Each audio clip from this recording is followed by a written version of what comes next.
All right. Well, thanks everyone for tuning in this week. It is the Government Sales Momentum Podcast. And today we have Gene Moran, President of Capital Integration and author of Pitching the Big Top and Make Your Move.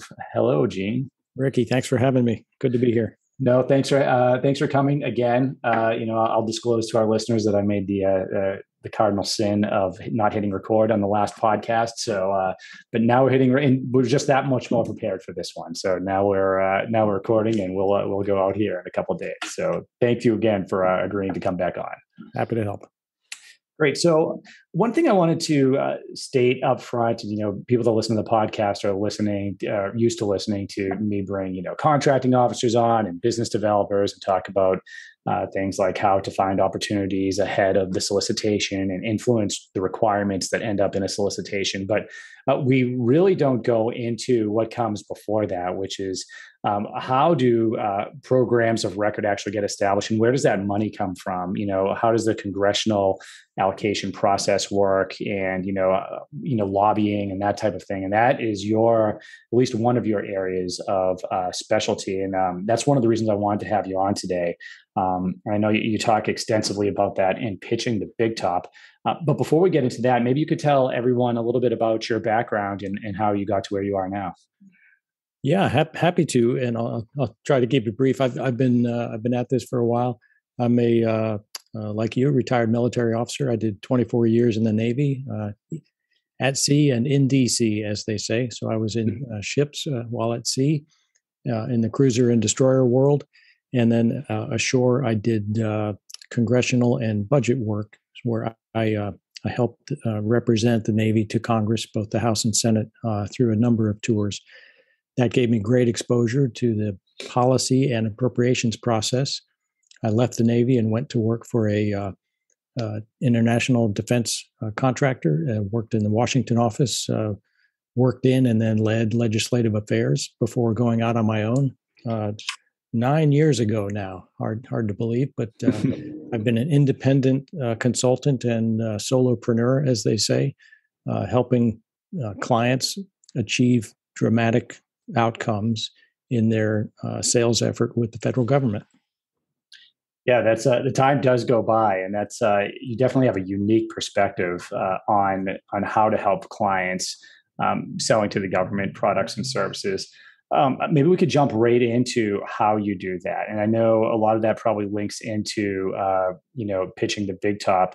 And I know you talk a little bit about the Three-Ring Circus there. Maybe you could start with what that means as from your point of view. Yeah, thanks for the lead in. I left corporate and went out on my own, and I, in part because I recognized that there were many companies in the supply chains who didn't have a complete perspective on the customer to which they were selling. They understood the Washington space through the eyes of their prime, and maybe didn't see that there were many other opportunities that they could participate in. So I fill a niche of companies that have revenue between, let's say, 5 million and single-digit billions. I know that's a broad swath, but the processes apply the same to all companies. And I use the metaphor of the three-ring circus. The three rings are industry, agency, and Congress, just as a way to help companies see the relative motion that occurs in a circus. There's a lot of things going on at once that play out over multiple years. And I help companies get aligned correctly with the industry, agency, and Congress over the multiple years that the budgets play out. We know that in any one year, there is at least 3 budgets in motion, and those can represent near, mid, and long-term opportunities. But most companies who don't have Washington experience don't necessarily recognize where those points of alignment are. And I help companies figure that out. And as a result, they typically produce what I refer to as bedrock federal business that is sustaining and has endurance. Yeah, no, that is great. And I highly recommend your book to anyone that is interested in this. For me, much more familiar with the industry and agency piece than the Congress piece. I was wondering if you could elaborate on how you might, when people think of lobbying, and we've talked before how lobbying can mean things that maybe a lot of companies aren't familiar with, or maybe they're lobbying and they don't even know they're doing it. But maybe we could talk a little bit about that and talk about how it applies to Congress and maybe some of the other areas to keep companies safe and give them an idea of what and how to proceed there. Sure. There have certainly been some high profile lobbying errors made on the part of a few people, not too unlike other industries. We see it sometimes in the financial world, in the healthcare world, sometimes in union activities. People can disappoint. And in the lobbying world, sometimes when it happens, it tends to get some traction in the news, because it can look like there was money involved and personal gain. I will say that lobbying is an industry that is subject to a reporting regime, unlike most others. Congress mandates that we file reports that disclose what the relationships are. So if I represent a company, I have to report that I represent that company, and what sort of issues I'm working on, and the fact that there is compensation involved. What we often see in the defense world, and in Washington in particular, is this concept of shadow lobbying. So those are lobbyists. Those are people who are conducting lobbying activities that maybe they haven't reported correctly. And it's often out of ignorance of the law. It's very common for former military officers who have great experience, or any former executive in government who has great government experience, to want to help an industry partner help the government do better. And they might wind up communicating with senior people about how to get somebody on the radar. When you start communicating with senior people above the rank of 07 in the military, that is lobbying, and it is a reportable activity.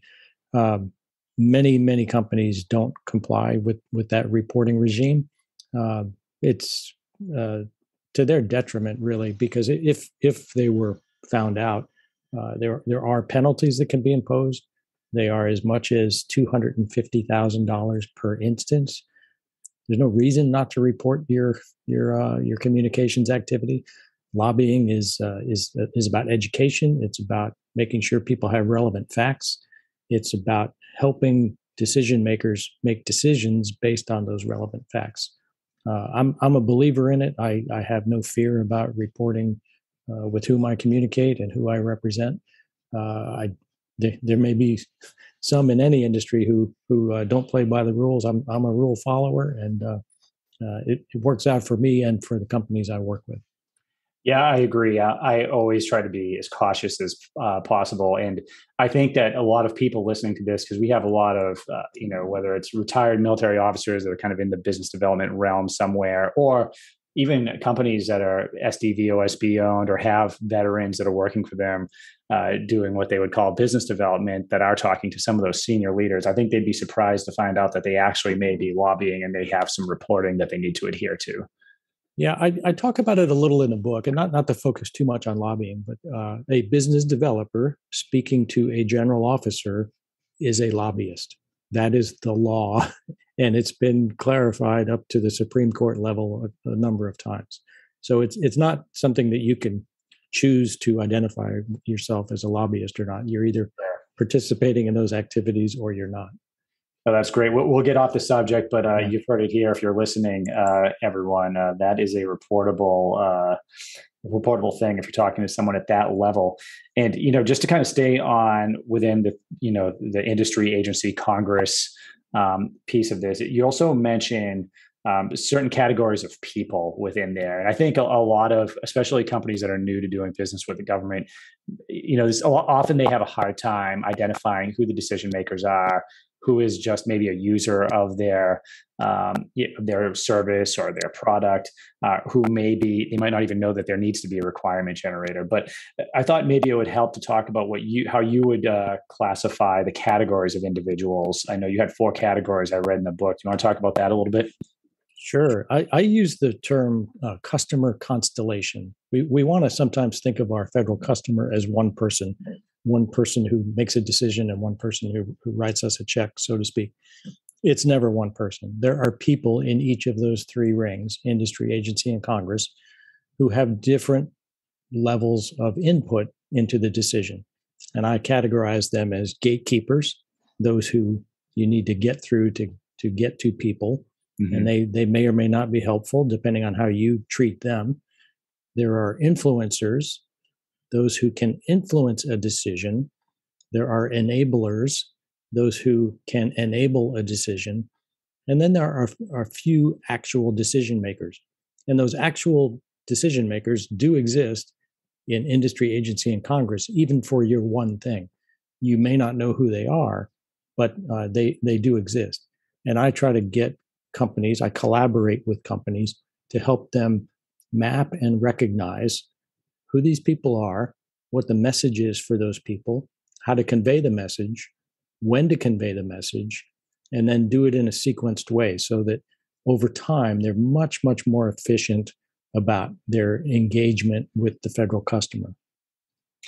Yeah, no, that's smart. And, engagement is something that a lot of businesses struggle with, knowing who to talk to, how do you get your foot in the door, what kind of outcomes can they expect?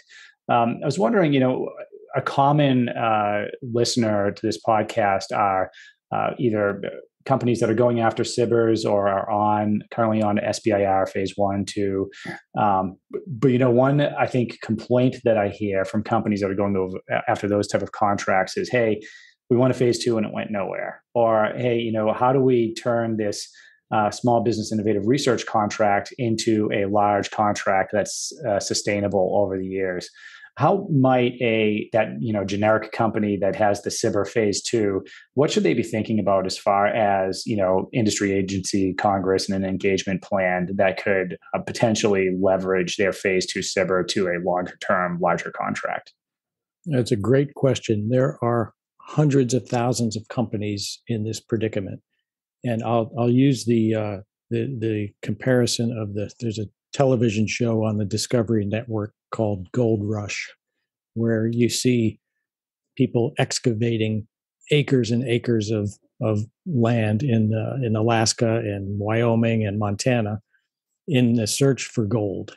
Mm-hmm. And they after combing through acres of dirt, come up with specks and ounces of gold, single-digit ounces of gold sometimes. That's where I see SBIRs. You are a speck of gold in this landscape that the government is mining, and that program exists to help the government eliminate bad decisions or bad investments. They want to sprinkle a little bit of money around to a lot of different places and see what comes up.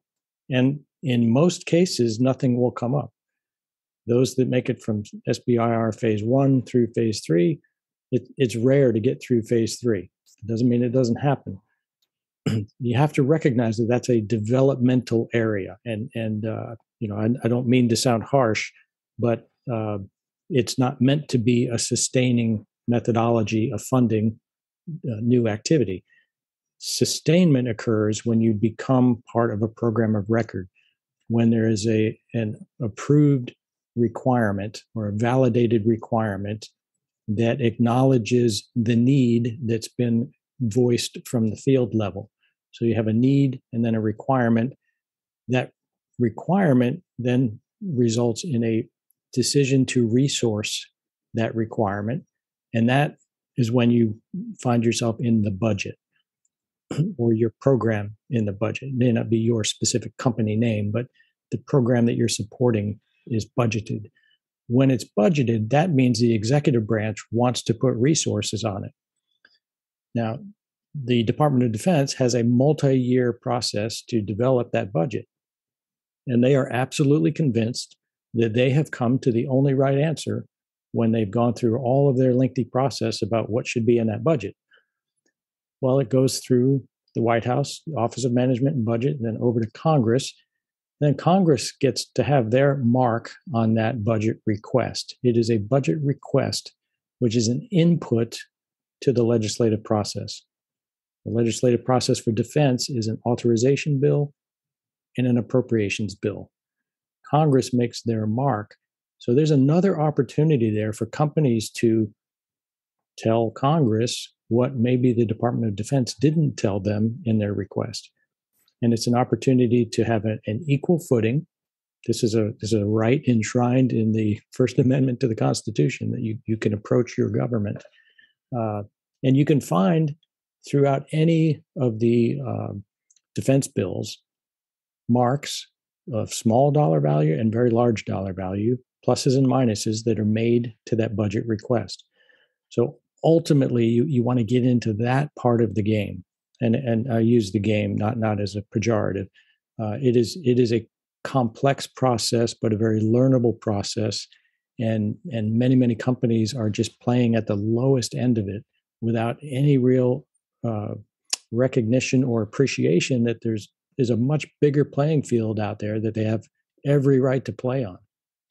Yeah, that's interesting, because I think, at least most of the companies I speak with, I would say it's when you say they're operating at maybe a lower level, it's rare to find one that really even understands the requirements process, or that there are different individuals they should be working with outside of Congress.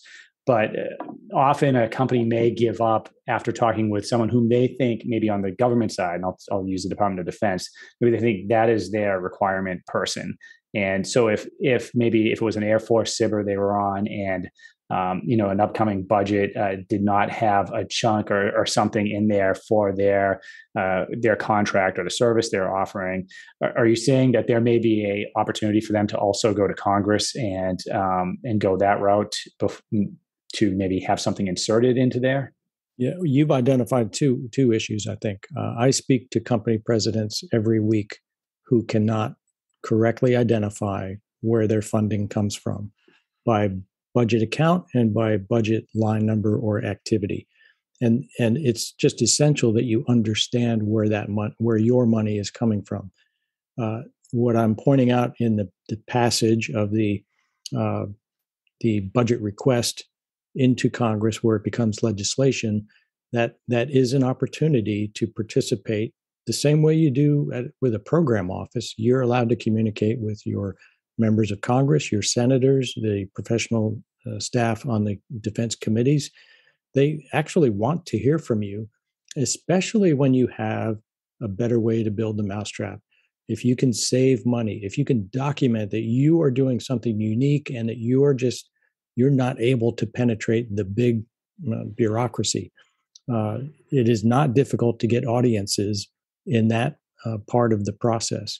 So I encourage companies to use the entire playing field, use all three rings of the circus, and make some noise. Yeah, and you have some great information in your book about messaging and how some of that could work too, which I think people would find useful. And I am conscious of the amount of time we've been on here, but because I want to pivot slightly here to, or maybe a little bit more than slightly, to something else that you have, another book that you have out, which I think is aimed at helping service members transition from the military. Could you talk a little bit about your newest book? Sure. Make Your Move, Charting Your Post-Military Career, is targeted at military members who are on the cusp of transition out of active duty, or maybe have been out of active duty and in business for a couple of years. Since I retired from the Navy now a number of years ago, I've been through 2 careers since then. I've got some perspective on this. I've learned a lot. I'm a successful entrepreneur. I can save people some time and frustration by helping them identify in their own makeup what might they really want to be doing, and how might they go about it.